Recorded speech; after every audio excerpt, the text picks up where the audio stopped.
Biz егемендікті алғандан бері мемлекеттік башқару системасын тұрыпташтыра албадық. Bir тұрба дегенде баштадық президенттік башқару деп. Анын жиынтығы эмне болды, қоқуй bir адамдың қолына бийликти топтоп койсок чатак болуп калат экен. Биз түпкүлүгүбүздө, нарық маселебизде биз чогуу чаран башкарып жүргөн экенбизди. Биз парламенттик башкаруу, элдин өкүлдөрү кошо кийлигишсин деп биз парламенттик президенттик башкарууга өттүк. Анын жыйынтыгын көрө элек деле аны өзөртө чаап, кайра бүгүн парламенттик башкарууга өтүп атабыз. Мына президенттик башкарууга өтүп атабыз. 30 жылдын ичинде биз ушу башкаруу системасын, формасын туруктуу кыла албадык. Анан алдыда кандай көрөбүз? Бул дагы чоң күмөндү жаратып атат да. Анткени биз менен комшу мамлекеттер, катарлаш мамлекеттер, улуу держава болгон Россия мамлекети ушул бир башкаруу системасы менен келатат. Анын жыйынтыгын кандай көрүп атат, аны сырттан деле карап атабыз, өздөрүнө кандай жыйынтык берип атат. Мына бүгүн ушундай башкаруу системасынын бир өйдөгү. Ошол башкаруу системасын биз турукташтырып албаганыбыздын себебине мына жогоруда Медет Кашеренкулович да айтып кетти, Мартин Касиевич да белгилеп атат. Жергиликтүү өзүн-өзү башкарууну дагы биз бүгүн бир аныктай албай турабыз. Анткени мына акимдер, губернатор дегенде азыр президенттин областтагы өкүлү деп атабыз. Анын кандай функциясы, кандай формасы, кандай негизде ошол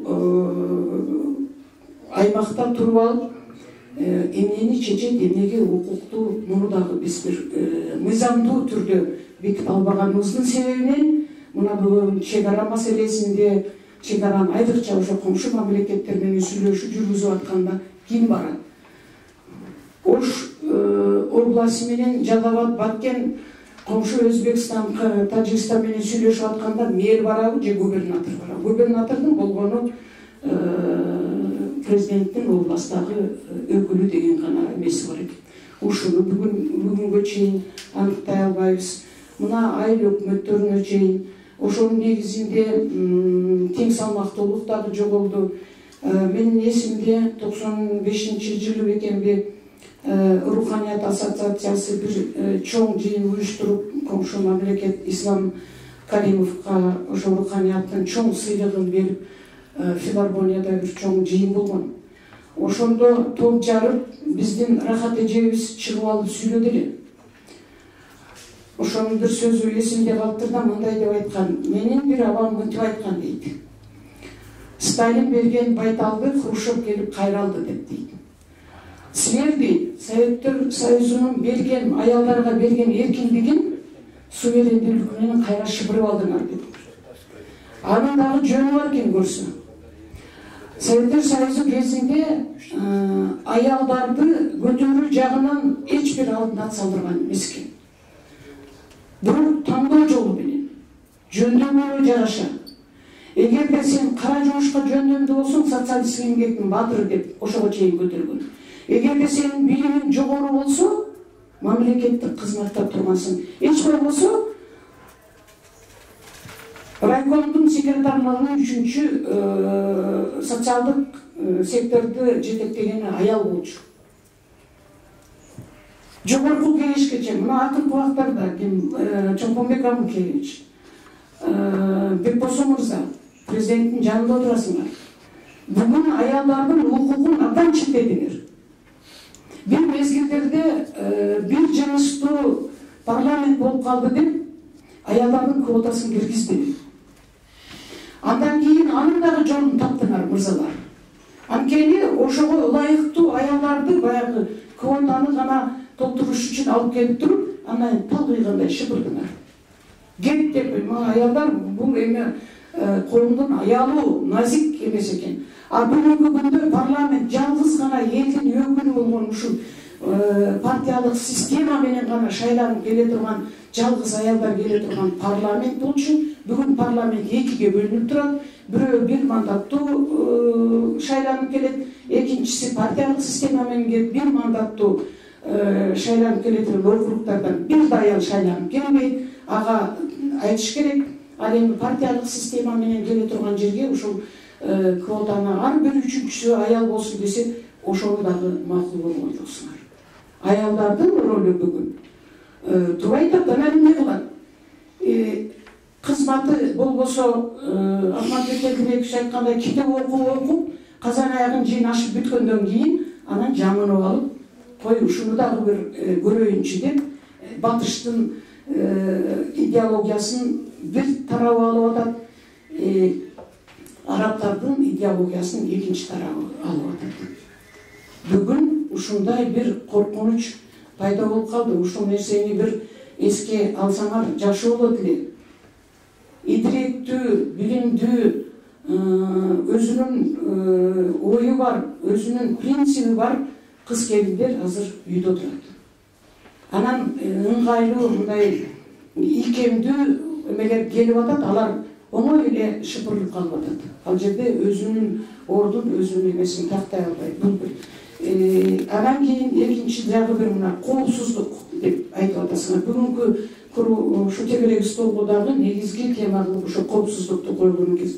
Коопсуздук биз сырткы чек ара башка коопсуздугунан да ички коопсуздугубуз абдан күчтүү болуп турат. Бул илим, билим коопсуздук. Бүгүн мектептерди көргүлөчү, эми мына 1 жылдан бери пандемия болуп, үйдөн окуп атат. Ага чейин деле азыр ар бир кыргыз дипломдуу. Бирок ошол диплом кандай чалынып атат? Айрыкча мына илим жаатында Бекбосун мырза жакында өзүңүз катыштыңыз мына академияда. Мындай академияны, мындай наамды алган академияны чындыгында жоюп эле коюш керек. Мен депутат болуп турганда академияны коомдук башталышта кылабыз дегенде, ушу мен турдум эле. Ушу Чопонбайдай болуп бермеди. Койгула, интеллигенциянын бир бөлүгү ошол жерде калды. Илим, билимге көңүл бурайлы. А бүгүн эмне болуп атат? Мына кече күнү членкор академиктерге шайлоо өттү. Досбол ака, өзүңүз билесиз, кандидат болуш, илимдин кандидаты, илимдин доктору болуш бул бир маселе. Бирок илимдоз болуш бул экинчи маселе. Членкор академик деген чыныгы илимпоздорго берилет. Ошол жерге кандай болуп алды? Бекбосун мырза, өзүңүз катыштыңыз. Ушуну эсиңизге алып коюңуз. Кече күнү текшерткен экен, жана экономика боюнча 4 бюллетенди ошол бүгүнкү членкор болуп өткөн бир айымга салып коюптур.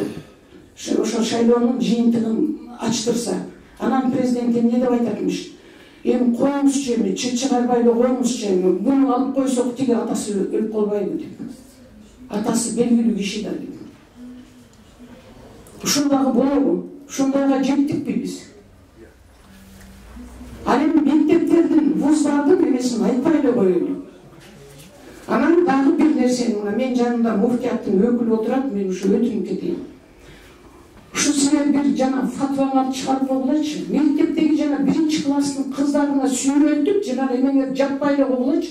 Ошолорго мектептин эле формасын кийгизгиле. Анан 10-класска барганда, уже зрелый болгондо, өзүн өзү эптей алганда хиджаб кийеби, жамырып алабы, чапан кийип алабы, ал өзү билет. Анан эми ушу 1-класс ал билбей, исламдын дини эмне экенин андан көрө, ага адеп аклакты үйрөткүлөчү. Таза бол, жакшынакай бол, жаман жолго баспа деп. Анан ал байкушту чүңкөп ороп коюптур, сүйрөлүп, же сумкасын көтөрө албайт, же этегин жабып, эметти көтөрө албайт. Ушул нерсени, ушул муфтияттан мен суранат элем. Мен замир келсе, ушуну айтайын деп отурдум эле. Ушуну айтып койгулачы. Эми таптакыр эле ачык кийинбесин, ачык кийгенди мен да каалабайм.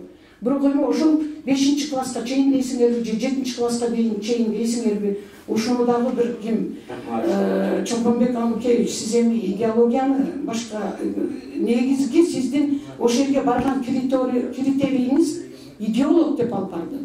Идеологияны жакшы билет, ушу бир идеологияны көтөрөт деп. Ошого кичине көңүл буруп койсоңуз.